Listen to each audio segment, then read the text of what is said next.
जय हिंद मेरे प्यारे साथियों, मैं विशाल स्वागत करता हूं आपका अपने यूट्यूब चैनल तैयारी जॉब क्यों। फ्रेंड्स, आज का हमारा प्रैक्टिस सेट नंबर 3 है, जो यूपी पुलिस की परीक्षा को टारगेट करते हुए लाया गया है। अगर आपने मेरे 2 प्रैक्टिस सेट नहीं देखे हैं तो उनका लिंक मैंने आपको डिस्क्रिप्शन में दिया हुआ है, कृपया करके उन्हें देख लें। ठीक है फ्रेंड्स, तो हम शुरू करते हैं आज का अपना पहला क्वेश्चन है हमारा। फ्रेंड्स, इस प्रैक्टिस सेट में मैं प्रैक्टिस सेट करने से पहले आपको बता देना चाहता हूँ कि इस प्रैक्टिस सेट में आप लोगों के लिए इसमें 38 क्वेश्चन है, जो कि यूपी पुलिस की परीक्षा को ध्यान में रखते हुए वो बनाए गए हैं, जो कि लेटेस्ट पैटर्न पे अभी जैसे क्वेश्चन आए थे। ठीक है, अगर आपको मेरा चैनल अच्छा लगे और वीडियो अच्छी लगे तो please like, share and subscribe करना ना भूलें और अपने दोस्तों के साथ शेयर जरूर करें। फ्रेंड्स, शुरू करते हैं आज अपना प्रैक्टिस सेट नंबर 3। तो अपना प्रैक्टिस सेट नंबर 3 का पहला क्वेश्चन है, निम्न में से शुद्ध बरतने वाला शब्द है। ऑप्शन ए श्रृंगार, बी सिगार, सी श्रृंगार, ऑप्शन डी श्रृंगार। फ्रेंड्स, आप लोग सब जानते हैं इसका option number C is right, श्रृंगार। ये यूपी पुलिस परीक्षा में कई बार पूछा गया है और अन्य प्रतियोगी परीक्षाओं में भी ये क्वेश्चन पूछा गया है आप लोगों के लिए। ठीक है, ध्यान देना। क्वेश्चन नंबर 2 आता है हमारा। क्वेश्चन नंबर 2 है, निम्नलिखित में से शुद्ध बरतने वाला शब्द है। आपको बताना है कि इसमें शुद्ध बरतने वाला शब्द कौन सा है। ऑप्शन ए क्लेश, बी क्लेश, सी क्लेश, डी क्लेश। तो फ्रेंड्स, इसका आंसर है ऑप्शन नंबर सी क्लेश। ठीक है, अगला क्वेश्चन नंबर 3। क्वेश्चन नंबर 3 आता है, जिसके हृदय पर आघात हुआ हो, वाक्यांश के लिए एक शब्द क्या होगा। ऑप्शन ए मर्माहित, ऑप्शन बी मर्माहत, ऑप्शन सी मर्माहुत, ऑप्शन डी मर्माहूत। फिर बताइए इसका आंसर क्या होगा। इसका आंसर होगा friends option number B is right, मर्माहत। ठीक है, अगला आते हैं क्वेश्चन नंबर 4। क्वेश्चन नंबर 4 है हमारा, थोड़ा नपा तोला भोजन करने वाला वाक्यांश के लिए उपयुक्त शब्द है। आपको बताना है कि थोड़ा नपा तोला भोजन करता है, उसके लिए एक शब्द क्या होगा। ऑप्शन ए मितव्ययी, ऑप्शन बी मितव्यय, ऑप्शन सी मिताहारी, ऑप्शन डी मित्राहीन। फ्रेंड्स, इसका आंसर होगा ऑप्शन नंबर सी मिताहारी। मितव्ययी मतलब जो कम खर्चा करता हो। ठीक है, अगला क्वेश्चन नंबर 5, सरीखा शब्द में विशेषण है। आपको बताना है कि सरीखा में कौन सा विशेषण है। ऑप्शन ए गणनावाचक, बी गुणवाचक, सी समुदायवाचक, डी क्रमवाचक। फ्रेंड्स, इसका आंसर है ऑप्शन नंबर बी गुणवाचक, राइट। अगला क्वेश्चन आता है क्वेश्चन नंबर 6, निम्नलिखित में से कौन सा शब्द विशेष्य है। आपको बताना है कि इसमें कौन सा शब्द विशेष्य है। ऑप्शन ए आसीन, ऑप्शन बी अग्नि, ऑप्शन सी मधुर, ऑप्शन डी कर्मठ। फ्रेंड्स, देखो, एक होता है विशेष्य, एक होता है विशेषण, राइट। तो देखो, बट होते कोई क्या क्या है। ये विशेष्य भी होते हैं नाउन या सर्वनाम, संज्ञा या सर्वनाम। विशेषण जो हमारे संज्ञा या सर्वनाम की विशेषता बताते हैं। ठीक है, तो हम बताना है कि इसमें कौन सा वर्ड ऐसा है जो संज्ञा है या सर्वनाम है। ठीक है, तो हमारा option number B is right, ये हमारा विशेष्य है। ठीक है, तो इसका विशेषण क्या होगा। इसका विशेषण होगा आग्नेय। इसका विशेषण आग्नेय। ठीक है, आगे बढ़ते हैं। Question number 7। क्वेश्चन नंबर 7 है हमारा, निम्नलिखित में से कौन सा शब्द विशेष्य है। आपको फिर बताना है इसमें विशेष्य कौन सा है। ठीक है, ए अनासक्ति, बी अनासक्त, सी अनुशंसित, डी अपमानित। फ्रेंड्स, इसका आंसर है ऑप्शन नंबर ए अनासक्ति। ठीक है, ये विशेष्य है। अनासक्ति का विशेषण होता है अनासक्त। ठीक है, अनुशंसित का विशेषण होता है अनुशंसा, अनुशंसा, राइट। अपमानित का विशेषण होता है अपमान, राइट। सॉरी, अपमानित विशेषण है, इसका विशेष्य अपमान। अनुशंसित विशेषण है, इसका विशेष्य अनुशंसा। और ये हमारा विशेष्य है, इसका विशेषण होगा अनासक्त, राइट। क्वेश्चन नंबर 8, वर्तमान हिंदी का प्रचलित रूप है। आपको बताना है कि वर्तमान हिंदी में कौन सा रूप प्रचलित है। Option A Awadhi, option B Brajbhasha, option C Khari Boli, option D Devanagari. Friends, इसका answer option number C Khari Boli, right. आगे बढ़ते हैं क्वेश्चन नंबर 9। क्वेश्चन नंबर 9 हमारा, ईर्ष्यालु किसे कहा जाता है। ऑप्शन ए दूसरों जलने वाला, बी सबसे घृणा करने वाला, सी पानी की छिड़कने वाला, डी कुछ भी न चाहने वाला। फ्रेंड्स इसका आंसर होगा ऑप्शन नंबर ए दूसरों से जलने वाला। ठीक है, पानी की इच्छा करने वाला। क्वेश्चन नंबर 10, उत्कर्ष का विलोम बताना है आपको। क्या होगा? उत्कर्ष शब्द का विलोम लिखिए, मतलब बताना है।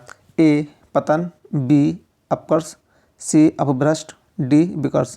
फ्रेंड्स उपकर्ष का होता है, उपकर्ष मतलब बनाना, मतलब तरक्की करना, आगे बढ़ना, और अपकर्ष मीन्स पीछे हटना, मतलब डाउनफॉल होना, नीचे गिरना।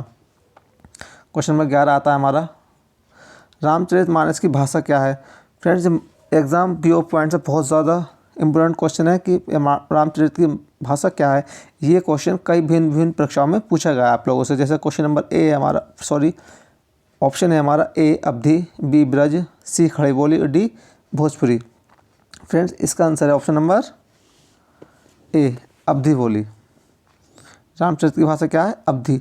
लेकिन आप बताएंगे रामचरितमानस लिखा कब गया था? रामचरितमानस लिखा गया था 1574 ईस्वी में, और लिखा किसने था? गोस्वामी तुलसीदास ने। ठीक, गोस्वामी तुलसीदास ने,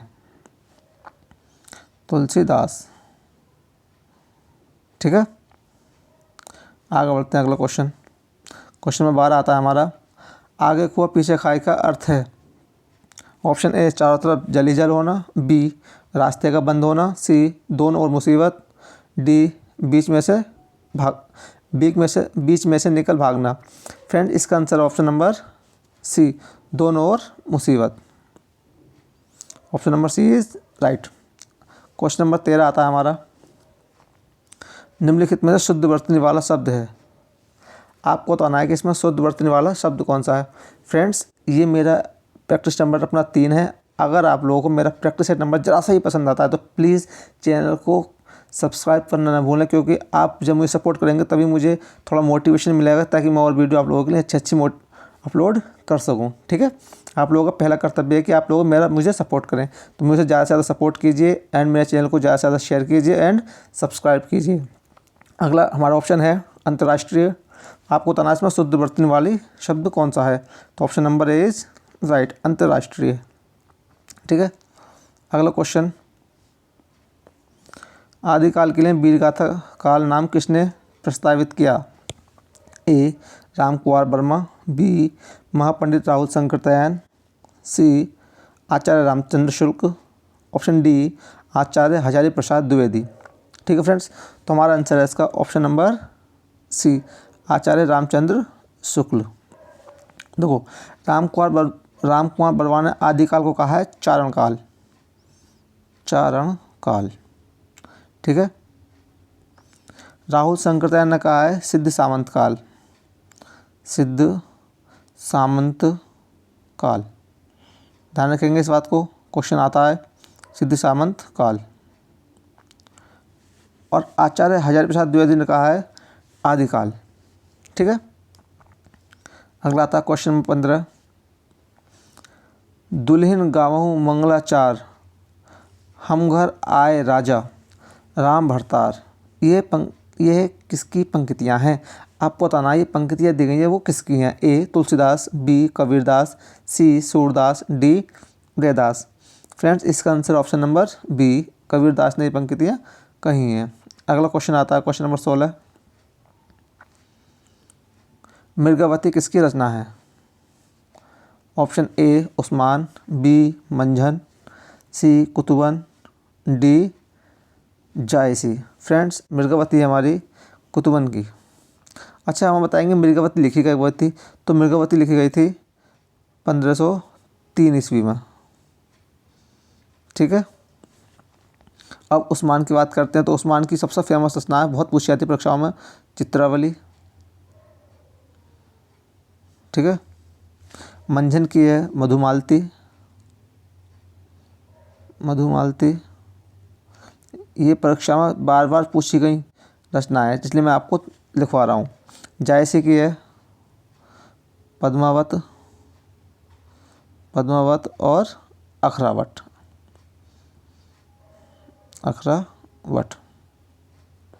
आगे बढ़ते हैं क्वेश्चन नंबर 17 की ओर।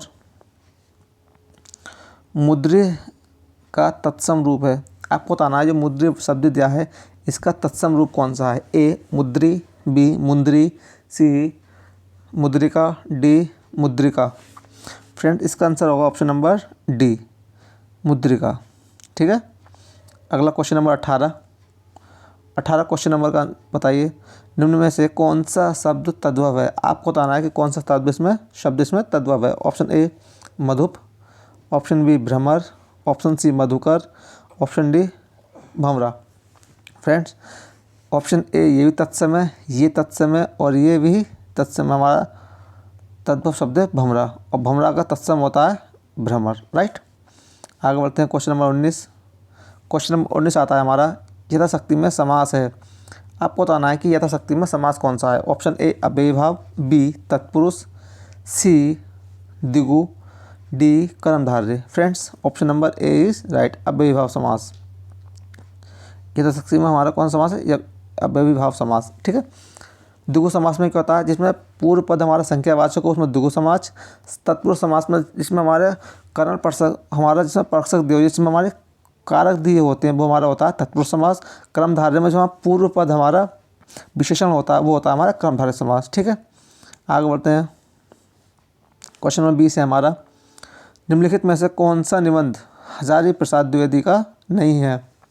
आपको बताना है ये 4 ऑप्शन में से कौन सा निबंध ऐसा है जो हजारी प्रसाद द्विवेदी का नहीं है। ए अशोक के फूल, बी कुटज, सी विचार विग्रह, डी व्रत और विकास। अशोक के फूल ये भी हजारी प्रसाद द्विवेदी का है, कुटज भी इनका ही है और सी भी इनका ही है, लेकिन ऑप्शन नंबर डी इनका नहीं है। राइट। हमारा विकल्प होगा option number D. Question number 21, Hindi Pradeep पत्रिका का संपादन किया है। आपको बताना है कि हिंदी प्रदीप पत्रिका का संपादन किसने किया। Option A Badrinarayan Chaudhary Premghan, B Balkrishna Bhatt, C Pratap Narayan Mishra, D Bharatendu Harishchandra. Friends इसका आंसर ऑप्शन नंबर बी। ठीक है, बालकृष्ण भट्ट। आगे बढ़ते हैं क्वेश्चन नंबर 22,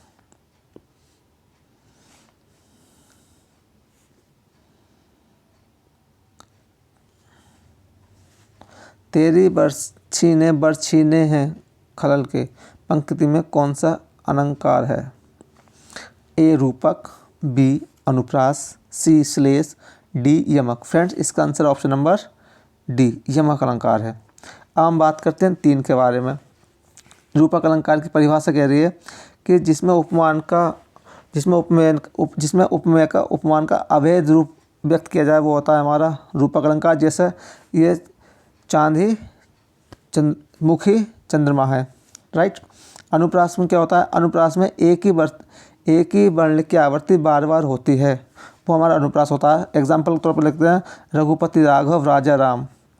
रघुपति राघव राजा राम, इस वर्ण में रा की आवृत्ति बार बार हुई है, जैसे रघुपति राघव राजा राम, तो इसमें रा वर्ड की आवृत्ति बार बार हुई है, यह अनुप्रास अलंकार है। बेटा श्लेष अलंकार क्या होता है, श्लेष अलंकार में एक ही शब्द के अर्थ भिन्न भिन्न होते हैं। ठीक है, वो होता है हमारा श्लेष अलंकार। आगे बढ़ते हैं क्वेश्चन नंबर 23, सूर्योदय शब्द का संधि विच्छेद है। आपको बताना है कि सूर्योदय का सही संधि विच्छेद क्या होगा और आपको इसमें यही बताना होगा कि इसमें कौन सी संधि है। राइट। ऑप्शन ए सूर्योदय, बी सूर्य उदय, सी सूर्य प्लस उदय, ऑप्शन डी सूर्य प्लस उदय। ठीक है, इसमें फ्रेंड्स ये विसर्ग लगे हुए हैं, आपको शायद क्लियर न कर रहे हो, विसर्ग लगा दे रहा हूँ। ठीक है, तो हमारा option number B is right. हमारा ऑप्शन होगा सूर्य उदय। ठीक है, और इसमें संधि होगी वो होगी गुण संधि। ठीक है,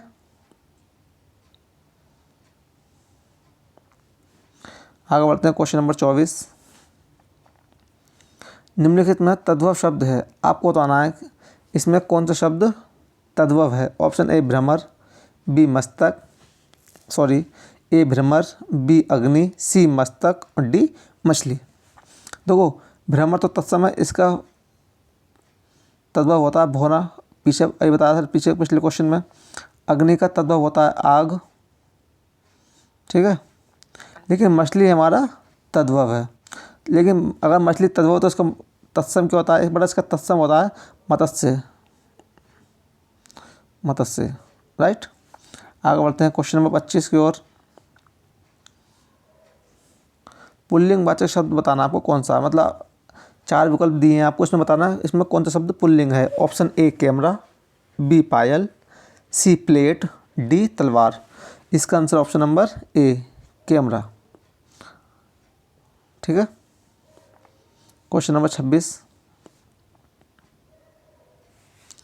कौन सा शब्द विशेषण है, आपको बताना है कि इसमें कौन सा शब्द विशेषण है। ए होली, बी बहन, सी व्यक्ति, डी काला, ठीक है। फ्रेंड्स हमारा option number D is right. विशेषण, हमारा विशेषण काला है। देखो विशेषण हमारे क्या क्या होते हैं, विशेषण हमारा परिमाप हो सकता है, विशेषण हमारी कोई हमारा रंग, रूप, आकार, ये सब हमारे क्या होते हैं, सब विशेषण होते हैं, ठीक है।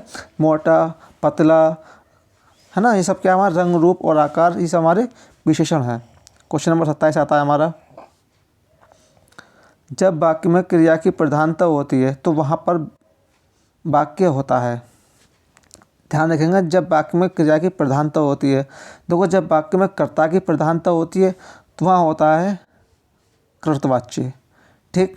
जब वाक्य में कर्म की प्रधानता होती है वहाँ होता है कर्मवाच्य। आकृतवाच्य हमारा कोई वर्ड नहीं होता, लेकिन जब भी जहाँ क्रिया की प्रधानता होती है वहाँ होता है हमारा भाववाच्य। तो हमारा option number C is right, ठीक है। आगे बढ़ेंगे क्वेश्चन नंबर 28, चलते रहने से अच्छा है कि अब विश्राम किया जाए। इसमें बताना है कि आपको इसमें कौन सा वाच्य है ये। ओ ए भाववाच्य, बी कृतवाच्य, सी कर्मवाच्य, डी इनमें से कोई नहीं, ठीक है। देखो कर्तवाच्य को मैंने नहीं बताया था आपको, कर्तवाच्य जहाँ कर्ता की प्रधानता हो, ठीक। इसमें कर्ता है कहीं, चलने से अच्छा है कि अब रुका जाए, नहीं है ना, तो ऑप्शन नंबर बी हमारा गलत। ऑप्शन नंबर सी, अब देखेंगे कर्मवाच्य, क्या यहाँ पर कोई भी कर्म है जिससे कि हमारा बदल जाए, क्रिया बदल जाए, क्योंकि क्रिया से स्टार्ट हो रहा है, तो कर्मवाच्य गलत। तो हमारा ऑप्शन नंबर ए इज भाववाच्य, ऑप्शन नंबर ए हमारा सही है। अगला था क्वेश्चन नंबर 29। क्वेश्चन नंबर 29 आता है, सभी प्रश्नों के शब्द के सही अर्थ को अच्छा आपको बताना है कि समश्रुति भिन्नार्थक है। अपेक्षा और उपेक्षा का अर्थ बताना क्या होता है। पहला वर्ड है अपेक्षा, दूसरा वर्ड है उपेक्षा। तो ऑप्शन है आपके ए ग्रहण त्याग करना, सॉरी ए ग्रहण त्याग, बी निकट दूर, सी तिरस्कार आशा, डी आशा तिरस्कार। देखो फ्रेंड्स, अपेक्षा मीन्स होता है आशा और उपेक्षा मीन्स होता है तिरस्कार। तो option number D is right. अगला आता है केस और केश का कौन सा युग्म सही है। ए कस्तूरी केसर, बी हल्दी दूब, सी मुकदमा बाल, डी उपकारी और उपकार। तो फ्रेंड्स केस मीन्स होता है मुकदमा और केश मीन्स होता है बाल। तो हमारा option number C is right. आगे बढ़ते हैं क्वेश्चन नंबर 30 की तरफ। क्वेश्चन नंबर 31 है, ठीक है। क्वेश्चन नंबर 31, टा, ठा, अड़ा और डा वर्णों के प्रयोग का संबंध काव्य से किस गुण से है। आपको बताना है जो वर्ड जो है इनका संबंध काव्य के किस गुण से है। ए माधुर्य, बी ओज, सी प्रसाद और डी इनमें से कोई नहीं। फ्रेंड्स इसका आंसर ऑप्शन नंबर बी ओज, ओज गुण से है, ठीक है। क्वेश्चन नंबर 31 आता है हमारा। Question number 32, question number 32, question 32 है हमारा, रसोत्पत्ति में आश्रय की चेष्टाएँ क्या कही जाती हैं। ठीक है, जब रस की उत्पत्ति होती है उसमें आश्रय की चेष्टाएँ होती हैं उसे हम क्या बोलते हैं। ए विभाव, बी आलम्बन, सी अनुभाव, डी उद्दीपन। फ्रेंड्स इसका आंसर ऑप्शन नंबर सी अनुभाव, ठीक है। आगे बढ़ते हैं क्वेश्चन नंबर 32, क्वेश्चन नंबर 33 की तरफ। क्वेश्चन नंबर 33 है हमारा, श्रृंगार रस का स्थायी भाव है हास, ऑप्शन बी रति, ऑप्शन सी क्रोध, ऑप्शन डी उत्साह। क्वेश्चन नंबर 33 का आंसर होगा फ्रेंड्स श्रृंगार रस का स्थायी भाव क्या होता है, रति, ठीक है। आगे बढ़ते हैं क्वेश्चन नंबर अगला क्वेश्चन है आपका, पेड़ से बंदर कूदा वाक्य में कौन सा कारक है। प्रश्न नंबर 34 है, ठीक है। आपको बताना है इसमें कौन सा कारक है? ए अपादान कारक, बी कर्म कारक, सी संप्रदान कारक, डी कर्ण कारक। फ्रेंड्स, पेड़ से बंदर कूदा, देखो इसमें कौन सा है? अपादान कारक। अपादान कारक क्यों है? क्योंकि जब कोई भी चीज़ किसी से अलग होती है तो वहाँ पर होता है अपादान कारक, और इसका विभक्ति होती है वो होती है से। ठीक है, से का अर्थ अलगाव की स्थिति में। ठीक है, कर्म कारक कोई साधन हो, जैसे मैं कलम से लिखता हूँ तो क्या होगा? कर्म कारक होगा। ठीक है, संप्रदान कारक के लिए होती है के लिए, और कर्ण कारक से। ठीक है, अगला क्वेश्चन।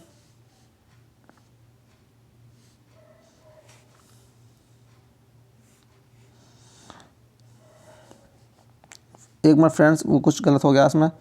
फ्रेंड हाँ, कर्म कारक हमारा होता है जिसमें कर्म की प्रधानता हो। राइट, कर्म कारक क्या होता है? जिसमें हमारी कर्म की प्रधानता हो। कर्ण कारक क्या होता है? जिसमें क्रिया का प्रभाव पड़ता है। ठीक है, जिसमें कोई साधन दिया होता है, जैसे मैं कलम, जैसे राम कलम से लिखता है, राम कलम से लिखता है, तो हमारा साधन आ गया कलम, तो हमारा यह कौन सा कारक है? ये हमारा कर्ण कारक है। ठीक है, लेकिन जब कर्म का प्रभाव क्रिया पर पड़ता है तो वह होता है कर्म कारक। ध्यान रखेंगे। क्वेश्चन नंबर 34, चौपाई छंद के प्रत्येक चरण में कितनी मात्राएं होती हैं? आपको बताना है कि चौपाई के प्रत्येक चरण में कितनी मात्राएं होती हैं। Option A 24, B 16, C 11, D 13। ठीक है फ्रेंड्स, चौपाई के प्रत्येक चरण में 16 मात्राएं होती हैं।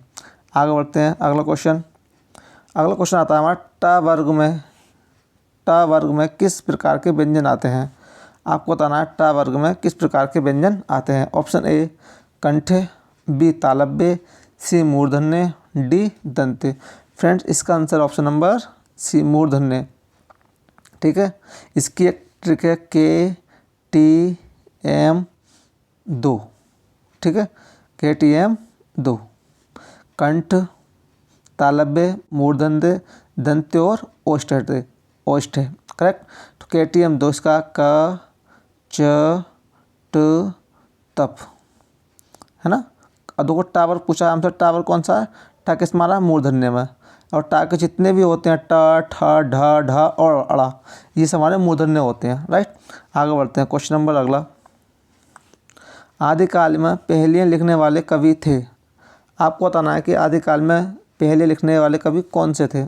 ए जगनिक, बी खुसरो, सी सरापा, डी गोरखनाथ। फ्रेंड्स, इसका आंसर है ऑप्शन नंबर बी खुसरो। आदिकाल में पहले लिखने वाले कवि थे खुसरो। और क्वेश्चन नंबर 37 आता है हमारा अगला, मतलब उत्साह किस रस का स्थायी भाव है? आपको बताना है कि उत्साह किस रस का स्थायी भाव है। ऑप्शन ए करुण, बी वीर, सी हास्य, डी श्रृंगार। तो फ्रेंड्स, उत्साह हमारा वीर रस का स्थायी भाव है। Right, option number B is correct. अब बात करते हैं हम करुण रस के। करुण रस का स्थायी भाव है हमारा रति, नहीं सॉरी, करुण रस का स्थायी भाव हमारा शोक। बड़ा श्रृंगार रस का स्थायी भाव है रति, और हास्य रस का स्थायी भाव है हास। ठीक है, ध्यान रखेंगे, रिपीट कर दे रहा हूँ एक बार। करुण रस का स्थायी भाव शोक, श्रृंगार रस का स्थायी भाव रति, और हास्य रस का स्थायी भाव हास। आगे बढ़ते हैं। आज का हमारा लास्ट क्वेश्चन, जो वाणी द्वारा व्यक्त ना किया जा सके। फ्रेंड्स, अगर आप लोगों को मेरी क्लास पसंद आई तो प्लीज़ मुझे ज़्यादा से ज़्यादा लाइक, शेयर एंड सब्सक्राइब करें, जिससे कि मुझे वीडियो बनाने के लिए और आप लोगों का मोटिवेशन मिल सके। ठीक है, तो हम आज का हमारा लास्ट प्रैक्टिस सेट है, जो वाणी द्वारा व्यक्त न किया जा सके। ए आत्म साक्षात्कार, बी स्वानुभूति, सी अनिर्वचनीय, डी रहस्य। फ्रेंड्स, इसका आंसर है ऑप्शन नंबर सी अनिर्वचनीय। सही है फ्रेंड्स। ठीक है, आज का प्रैक्टिस सेट हमारा यहीं ख़त्म होता है। मिलते हैं अपनी नेक्स्ट वीडियो में। जय हिंद, जय भारत।